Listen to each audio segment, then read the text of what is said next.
allow me to quickly explain the meaning of TECHBIZKON, which sounds rather complicated. Actually, it's being combined by 3 words: technical, business, and compa. So technical, of course, for the technical applications that are going to be presented. Business, because the product that the startups are going to present should have a business relation, and the Japanese among you will understand compa. So basically bringing together 2 parties that have or might have a common interest in the future. So it's our aim in bringing together startups that develop technologies with business applications, enter international startup VC scene, and to make the startup environment of our countries more visible in each market. I'm Digital Ambassador of Germany. It's a new post, it's a new function that we have created, and the idea is to basically travel the world and understand what is going on in the hubs of digitization, and Japan is certainly one of the most important hubs on this planet.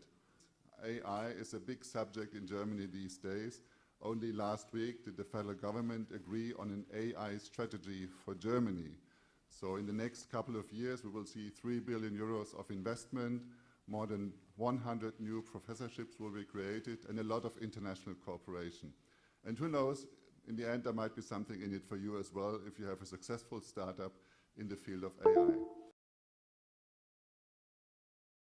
Thank you very much, Alex. Thank you very much, everybody who is here present. Now, Austria, many of you, of course, know as one of the 3 German-speaking countries that are represented here today. You should know us also for our high-tech, and we have Austrian high-tech companies here, not only on the market in Japan already, on the machinery sector, on environmental technology and many more, but we have many very good startups here. And we have a startup scene in Austria which is comparable to those of other startup hotspots in Europe and in the world. And this is something which we want to present you here this afternoon, together with our friends from Germany, from Switzerland, and of course here in Japan. Attending for the first time TECHBIZKON, and again I'm a problem in pronouncing the name. Really, it's a fantastic opportunity. Well, you heard about Germany and Austria, but also in Switzerland we have an extremely interesting ecosystem for startups, and namely also in the artificial intelligence. We have a series of technoparks, big research institutes, and also we have a big number of companies really active in this particular field. Here I mentioned 1 or 2 big ones. For instance, Google, they have in Zurich a big research center. We have the very famous IBM Institute, from IBM Institute, that generated several Nobel Prizes. But of course we have many small companies, startups. We have 2 pearls here today that are going to pitch, and hopefully are going to win one of them. Wish you a very interesting afternoon, and good luck to the winner. Thank you. First of all, thank you very much for visiting us here at dock-Toranomon. And startups, welcome to Tokyo. And first of all, I really want to thank those co-organizers like Switzerland, Austrian, and German embassies and Chamber of Commerce. We're very proud to be a part of this community. There are over like 3,900 startups in our community right now. And also there are over 120 Japanese enterprise companies participating in our community. Quite happy to be here. Welcome to my talk. You have seen the very long name, German Research Center for AI. So this is the acronym in Germany, DFKI. Maybe some of you have already heard. Time the German government thought we should have a national center on artificial intelligence. But we started to collaborate very successfully with SAP. This was the rising star in Germany. At the time, only 3,000 employees, not comparable to today. And SAP finally decided, because they were so satisfied, to become a shareholder of DFKI. And from the time on, our strategy changed not only to work for shareholders, but offer our competencies and knowledge to the free market. This year we will pass the 1,000th employee at the same time, and we also will pass the 50 million of linear ordered volume. So it also in so-called living labs. This is close with partners where we investigate different key technologies. We have a big lab in Bremen where we have a simulation of the lunar surface with graders and different technology in robot. We have a lab for elderly and handicapped people. For also the aspect of entrepreneurship, where we try to foster the foundation of startups by staff members, which we continuously support. Our idea is to get friends, to found a network of people, and these different options our staff has is also one of the aspects of DFKI, not only to publish, that we have a huge network of alumni, which nowadays form a network of friends. Friends with whom we can collaborate. We can start to make proposals to the government and also work together for the industry. Many prizes are received at DFKI. I don't go into the details from the German Future Award, very well-known industrial awards, to recently the NVIDIA Pioneer Award, Founding Mentor of the Year, and many startup awards as well, to provide a continuous dialogue with industry from the research side and vice versa. And the second is that you need the right mix-up, the right recipe to provide a real technology transfer. So the technology and the knowledge transfer, therefore, is a really challenging task. And we need to implement some strategy. So you should identify what is the customer's needs on one hand side. You should also ask about what solutions can we provide. Other questions are, how should the solutions look like? So you have form versus function. And what's the minimum valuable price? These are the questions. And as we are going out to the industry, we are not always talking to the same people. Sometimes you have to ask, who is the decision maker in a company? And this is changing depending on the company.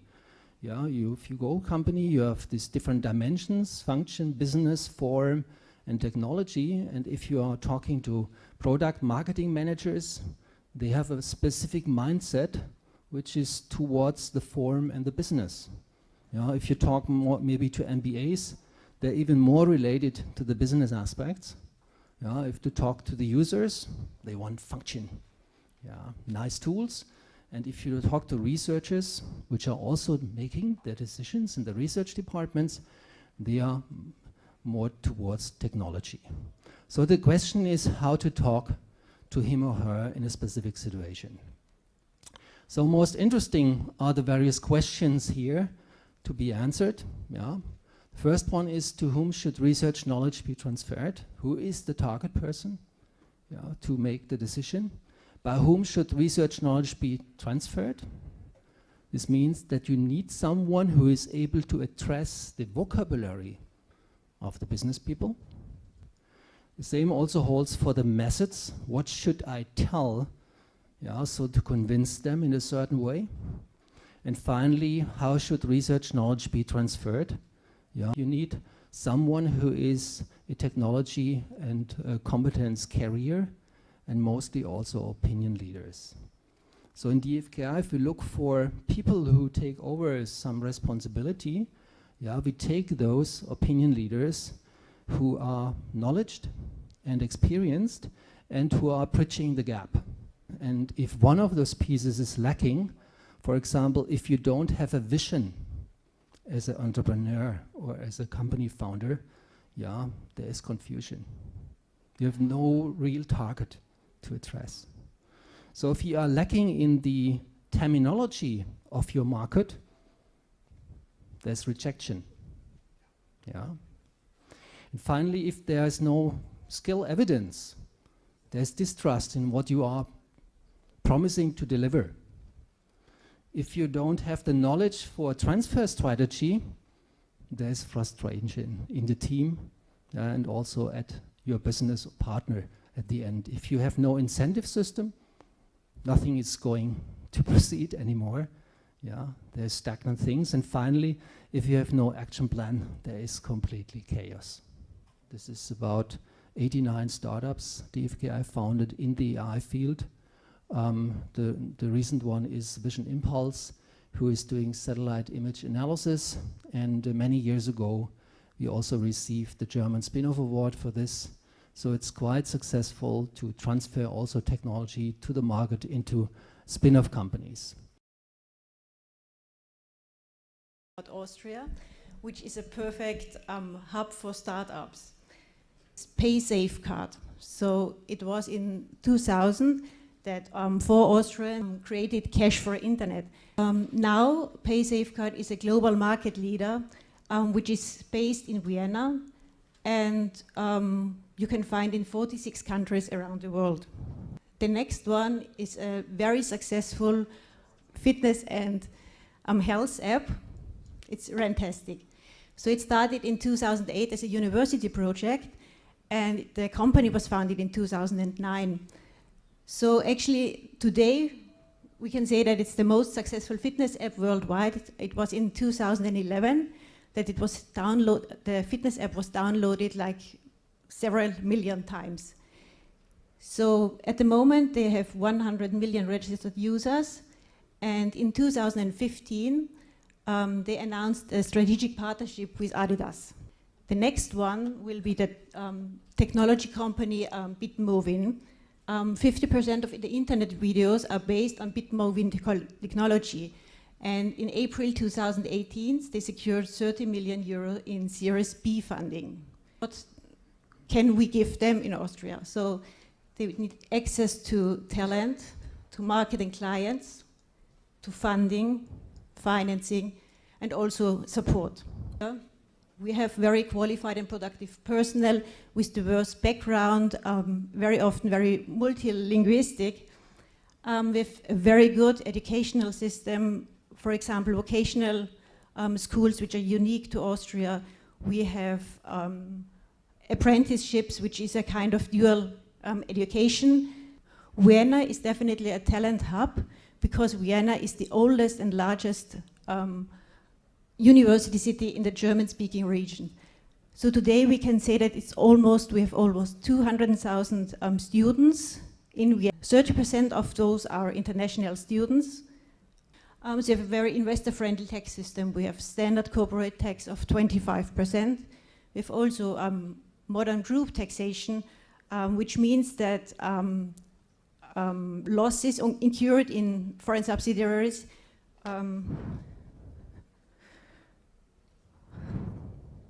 can be offset with the Austrian mother company. We have tax premiums for R&D for 14%, so you can get 14% back. It's like a cashback system when you invest in R&D.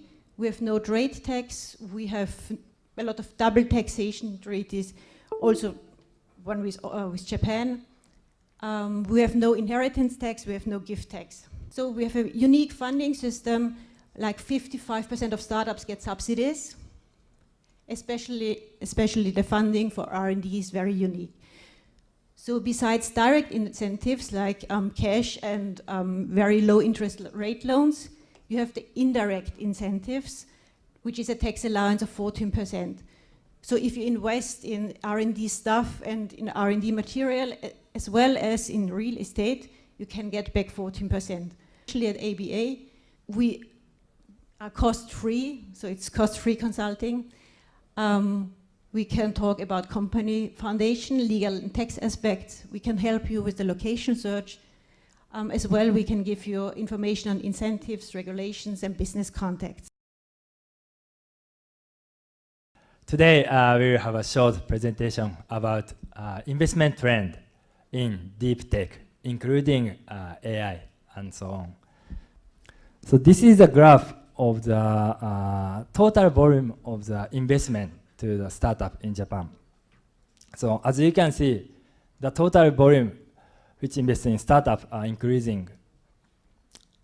And as for 2017, the total number of investment was almost $3 billion US. Europe is quite active about corporate VC. Likewise, Japanese corporate are becoming quite active in investing startups. So this is a chart of the investment compositions. As you can see, 1/3 of total investment is from corporate. So such as SoftBank, Rakuten, or some of the manufacturing company are quite keen to invest in startups, especially a deep tech space. A lot of these corporates are spending more and more on CVCs, on non-CVC investments. As a matter of fact, since 2012, there have been, well, quite a few, as you can see, new CVCs with up to a 2.5x increase in the number of investments that are happening through those corporates. And it's not just investments either, it's partnerships. So looking to partner with some startups locally to find new technologies, 2x increase since 2017. And you know, part of that is that there's just so much money here. So this is a sort of a chart of how much cash, in fact, is just sitting in the bank accounts of these Japanese corporates. As you can see, as a percentage of GDP, there's way more cash just sitting around doing nothing compared to the US, Germany. Yeah, but these guys are willing to spend it. The chart over on the left, you can see between just within the last couple of months, the spending is skyrocketing. So there's cash, people know it, and people are starting to spend it. Tad, here I want to kind of ask you if there's anything interesting that you've seen, maybe in Japan, that is representative of an overall, let's see, trend or what's going on. Thanks for the questions. Yeah, especially autonomous driving is one of the hottest area, I think. So like ascent robotics. So one of the trend is the startup in Japan is becoming global. So like ascent robotics. This is a startup in Japan, but founded by some of the foreign founders. So this is a kind of deep tech startup trend. Thank you. Yeah, and so apart from robotics and stuff, you can see that the banks also pretty active. There's a company that's doing secure AI, meaning you can run deep learning algorithms on encrypted data, for example. I know that's something that started in the US, but it's also quite popular over here. The kind of common thing is that both on the corporate side, but also on the startup side, a lot of these companies are starting to look abroad. So it's very suitable. It's very appropriate, I think, that a lot of you guys have come here. So this is in Japanese, so I'm just going to translate real quick. That 31.2%, what that says is that of all Japanese companies, so 1/3 of all Japanese companies have just recently, well, not recently, since 2009, have started to expand abroad. So that's quite a big number. Second, the majority do so for, of course, capturing new market share, but it's also to look for new technologies. And the third thing is that foreign M&A is also growing. And this is the biggest number, I think, which is that domestic VC investment, just as a baseline, is up 1.3x in 1 year. But what's kind of surprising is that overseas VC investment from Japan, outside, is up 2.5 times just in 1 year. And this is kind of surprising to me because having been in VC myself for the past 7 years, I did a lot of consumer venture capital investments, but those tended to focus very much inwardly on the Japanese market. But thanks to the corporate involvement and kind of these other things, we can concretely see this kind of uptick in foreign collaboration. Maybe there's a European boom coming to Japan sometime soon. It's kind of a bold claim, yes, I know, but there are a few reasons for that. There are actually quite a few Japanese deep tech companies that are even hiring engineers from abroad. So as anyone who's run a startup here very well knows, it's very hard to hire engineers, especially those with any kind of knowledge about artificial intelligence. God forbid you want to do a blockchain company, that's going to be like almost impossible, right? So what they're doing is they're hiring people from abroad, and a lot of that talent, as I'm sure you guys know better than I, is in Europe. And more, as they find Silicon Valley difficult to navigate, are going, in fact, to places like Europe, and I've heard a few examples of that, and I hope... Just an example, Tad touched on earlier about the kind of growing importance of foreign founders in Japan. This happens to be a portfolio company of ours that was acquired 2 weeks ago by Ricoh, the printer company. They're unique in Japan in that it's a foreign team, foreign founder, and so I think they kind of acquired them for that sort of international growth potential. Just the companies that have gone public in AI over the last year, I think. So there are a few. What's kind of noticeable is the ridiculous PE ratios. But what's been happening is that these PE ratios are going down, and it's becoming more and more realistic to start investing, I think, as the hype dies down. So what's been happening, though, is that, sure, people are less frenzied about it, and so valuations are more reasonable. I think that's been happening globally, but it's also true for Japan, as you can see here. So yeah, if you want to invest in Japanese companies, now's a good time.